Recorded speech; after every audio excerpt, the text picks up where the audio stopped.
মুসলমান প্রস্তুতি নাও।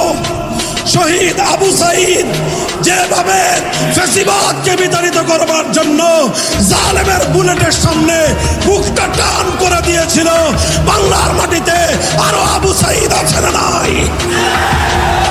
মনে রাখবে, আবু সাঈদ জীবন দিয়েছে, মরে যায় নাই।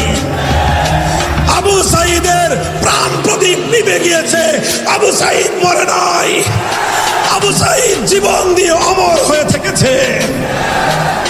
যদি এক ফ্যাসিবাদকে বিতাড়িত করবার জন্য 2000 মানুষের রক্ত দিতে পারে, 2000 মানুষের যদি জীবন যেতে পারে এক জালিমের পতনের জন্য, তাহলে আল্লাহর কোরআনের রাজ কায়েম করার জন্য, ইসলামী চূড়ান্ত বিপ্লবের জন্য 2000 নয়, 2 লক্ষ নয়, যদি 2 কোটি মানুষের জীবনের প্রয়োজন হয়, শহীদ ঈদগাহে